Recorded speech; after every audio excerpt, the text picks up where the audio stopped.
You know how it is these days. Everyone's talking about finding that little bit of calm, those moments for self-care. Definitely. And often, humming away in the background, sometimes quite literally, are foot massagers. Exactly. They seem to be everywhere. They've become much more mainstream, haven't they? It really reflects a growing understanding, I think, of how much our overall well-being is tied to, well, our feet. That's so true. Yeah. Which got us wondering, what's really the story behind all these different foot massagers? What's driving the market? Right.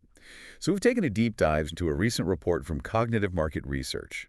Our goal today, to give you a clear, insightful snapshot of this market. We want to look at who the key players are, what makes them tick, and sort of where it's all heading. Basically providing you, the listener, with a solid overview. We're essentially looking under the hood, seeing what's driving this growth. And the numbers alone are pretty interesting. They jump out at you.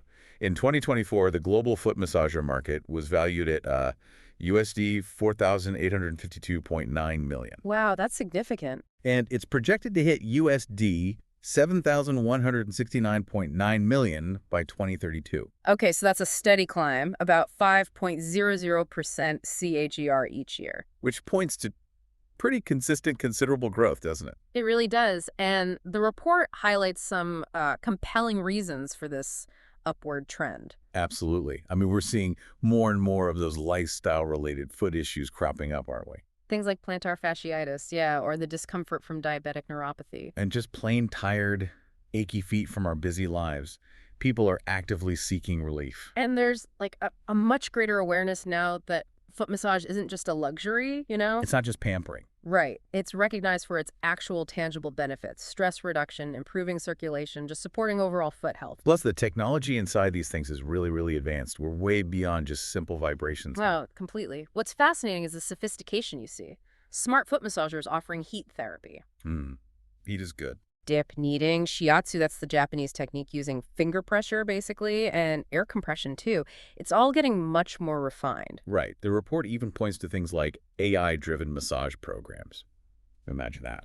Adapting to your needs. And customizable settings, so you can really target specific areas, maybe even Bluetooth connectivity. Yeah, it's all about making it a truly personalized and convenient experience for you. Like, you come home after a long day, and the massager almost knows what you need. And that convenience factor is just huge, isn't it? Portable, rechargeable models. Means you can use them pretty much anywhere. Exactly. They fit much more seamlessly into our, increasingly mobile lifestyles. And let's not forget e-commerce. The ease of online shopping has obviously made these products accessible to way more people. Definitely expanded the market reach. The report also details the criteria they use to evaluate the companies, which is helpful. Ah, good. What did they look at? Well, they looked at market presence, things like revenue, market share, how big they are. And alongside that, their technological innovations and also how well they engage with their customers. Customer strategies. Okay, that gives us a good framework. So let's unpack who's leading the way then.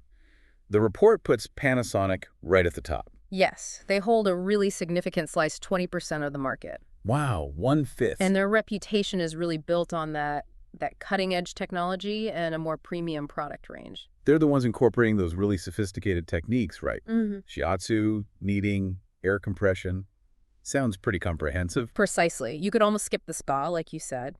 And specific models like the EWRA 96 and EWNA 75 get called out. What's special of them? They're highlighted for their ergonomic design, so they fit your feet comfortably, plus customizable intensity levels and that advanced heat therapy we mentioned. And their revenue backs that up. Yeah. In 2023, Panasonic's foot massager sales topped USD 300 million. Yeah, that suggests a lot of satisfied customers. It really speaks to strong brand loyalty, the trust people have in their products. And they have a big global reach, too. Absolutely. Particularly strong in Japan, North America, and Europe. That gives them a considerable advantage. And looking ahead, it seems they're doubling down on the tech side. Yeah, the report mentions a future focus on AI-powered massage and more of those personalized programs. Makes sense for a tech leader. Okay, so who's next? Right behind Panasonic. We find Homedics, still a major force holding 18% market share. Right, but their approach seems a bit different, maybe. Yeah, they seem to be really focusing on making quality massagers more accessible. Affordability is key for them. So good quality, but not necessarily the highest price tag. Exactly. They're known for providing good massagers that, don't break the bank. Features like deep kneading shiatsu, vibration, and soothing heat are central. Popular models mentioned. The Shiatsu Air Pro and the triple action shiatsu are highlighted. And their revenue shows that broad appeal, I guess, over USD 250 million in 2023. That's right, primarily selling in North America and Europe. Their strength really lies in that accessibility. How easy it is for you to find their products. Exactly. They have a huge retail network, department stores, online, electronic shops. You see them everywhere. So they're meeting you where you're already shopping. Yeah. That's smart. And like Panasonic, they're also adapting, moving into wireless and portable. Which is crucial, isn't it? You have to stay competitive today. Then we have Breo capturing 14% of the market. Okay, Breo. They seem to have carved out maybe a more specialized position. I'd say so. They're described as premium and technology-driven, but with a specific emphasis on acupressure and reflexology. Oh, interesting. Kind of blending traditional Chinese medicine with modern tech. Exactly that. It's a fascinating blend. Ancient practices meet modern engineering. Models like their foot spa massager and the ICM series have clearly built a loyal following. And their revenue is significant too, over USD 200 million in 2023. Yep, with a strong presence in China, North America, and Europe. So what's their competitive edge? It appears to be that focus on precision, almost medical-grade therapy, they say, all wrapped up in a sleek design. So they're appealing to people who see foot massage as more than just relaxation, like a real wellness tool. Definitely targeting the health-conscious among us, wellness enthusiasts looking for maybe alternative therapies for stress, recovery, circulation. Makes sense. And they're also looking towards smart tech, AI relaxation. Yes, that seems to be a common thread for future focus across these top brands. Next up is OSIM, 12% market share. OSIM. Yeah, they've always struck me as a brand focused squarely on luxury. That's a fair assessment. They definitely have that reputation. Yeah. Luxury, innovation, high-end design. They do those big massage chairs too, right? They do. Well known for the full-body chairs, but their foot massagers, like the Euphoria Warm and the Stiletto Leg Massager, are also popular. What do they offer? A range of modes, heating, air compression, the kind of features you'd expect at that premium level. And their revenue in 2023? Exceeded USD 180 million, strong presence in Asia, North America, and the Middle East. So their target audience is probably quite specific. Clearly the more affluent consumer, yeah. People seeking a premium wellness experience, maybe professionals. Their retail strategy reflects that too. How so? Exclusive showrooms, online customization options.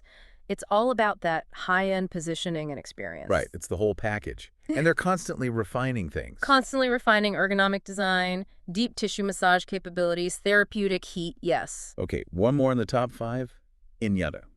10% market share. They also sound like they're in that premium category. Absolutely. High-end, meticulously crafted devices.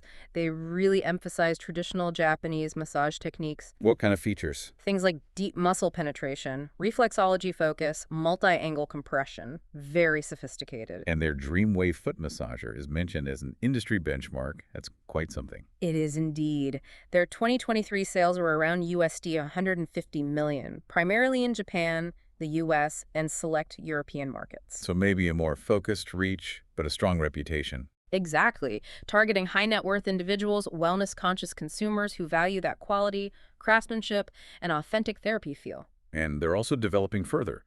Customizable programs, AI. Yes, ongoing development includes customizable programs, advanced sensors, AI relaxation features. It's a continuous push for refinement. Okay, so we have these 5 dominant players, each with their own distinct strengths and strategies. Yeah.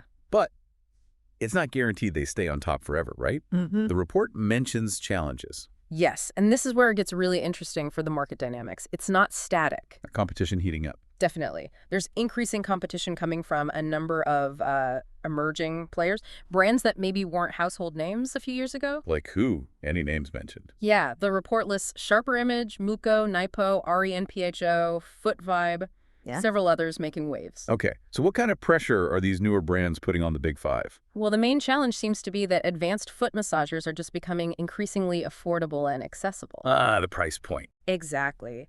These newer companies often use more cost-effective manufacturing, maybe leverage direct-to-consumer e-commerce models really well. Cutting out the middleman.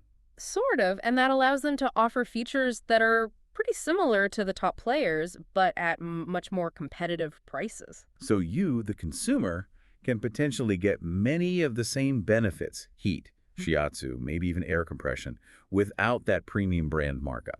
That's the idea. And with consumers increasingly looking specifically for those smart features, AI adjustments, heat settings you can control, personalized modes. Yeah, people expect tech now. Right. So these newer brands, if they deliver on that tech affordably, can really stand out and appeal to a much wider range of buyers. Which puts pressure back on the established players, doesn't it? It does. They need to keep innovating strongly, but also clearly justify why their product might cost more. It's a balancing act. Yeah, it highlights that shift. Consumers seem to really value feature-rich products that are also, kind to the wallet. Precisely. Value for money is becoming a major driver. So, flipping that around, how can these new entrants, these challengers, really break through and grab a bigger slice of the market? What do they need to do? Well, the report offers some pretty clear insights on that. It really seems to boil down to a focus on three things: innovation, affordability, and a very customer-centric approach to marketing. Makes sense. You need something unique, something compelling to catch people's attention, especially against established names. Absolutely. Unique product features are definitely key. Think about massage modes that go beyond the standard stuff, maybe really effective deep tissue shiatsu capabilities. Or those super convenient, portable, battery-operated designs we mentioned earlier. Exactly. Portability is huge. And in today's world, you can't ignore smart features. They seem almost essential now, don't they? Increasingly so. Integrating things like seamless app control, maybe even AI-driven recommendations based on your usage, that can significantly enhance the user experience. Make it feel more modern, more useful. And appeal to tech-savvy consumers, definitely. And we keep coming back to price.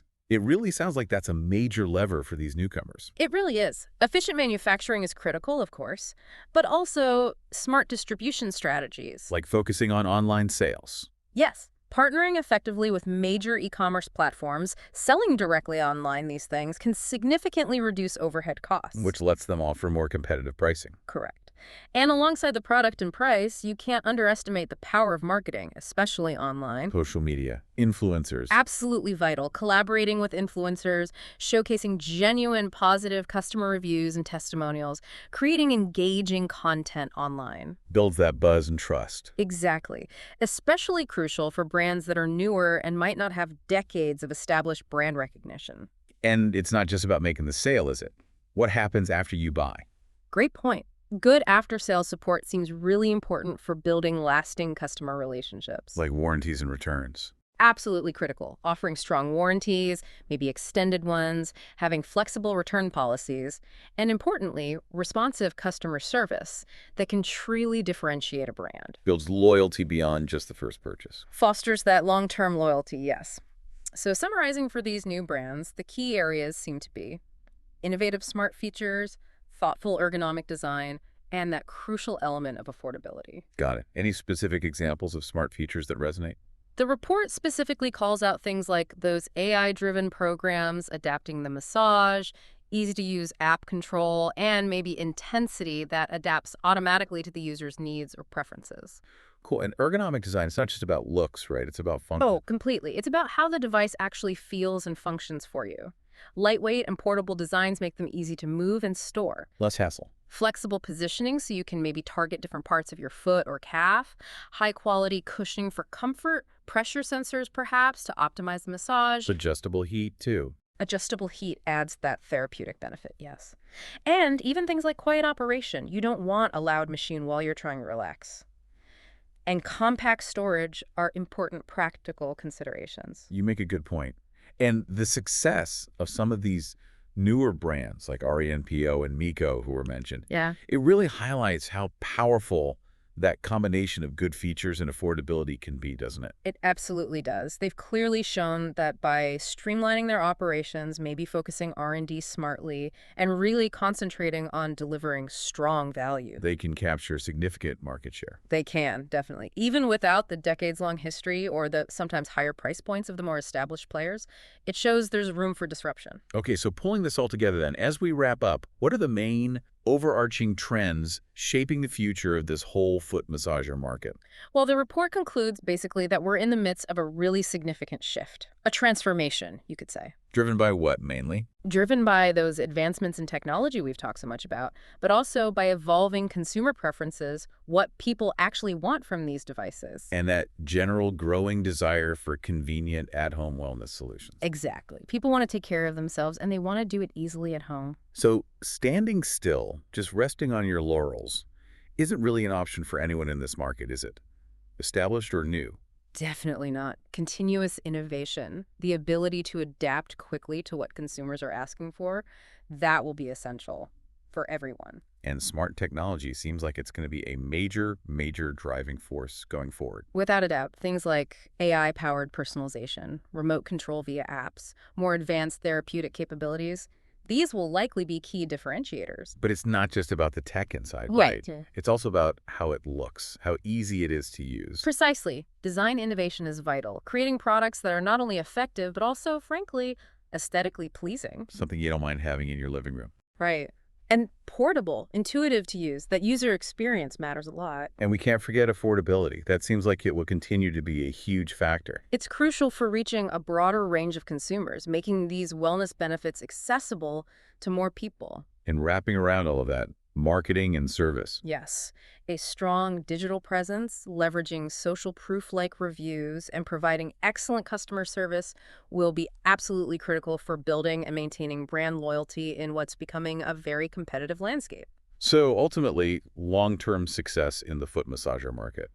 It sounds like it depends on offering solutions that are effective, yes, innovative, yes, but also accessible, user-friendly, and really tailored to the demands of modern life. That's a great way to summarize the key insights from the report, I think. The foot massager market is certainly vibrant, dynamic. Lots going on. Definitely. You've got established players navigating this increasing competition from some really agile newcomers. And the key to success, it seems, will likely be found in that sweet spot. Smart features, thoughtful design, and attractive pricing. Well, hopefully you listening now have a much clearer, more in-depth understanding of what's happening in the buzzing world of foot massagers. Indeed. We've covered quite a bit the current state of the market, the strategies of the top players, the challenges they face, and the emerging opportunities for new brands. Right. And on that note, here's a final thought for you to consider, something to mull over. Given all these trends we've discussed, the rise of smart tech, the focus on design, on affordability, what specific features or maybe innovations do you think will have the biggest impact on the future of foot massagers? Yeah, what's the next big thing you'd want to see? Definitely something to think about.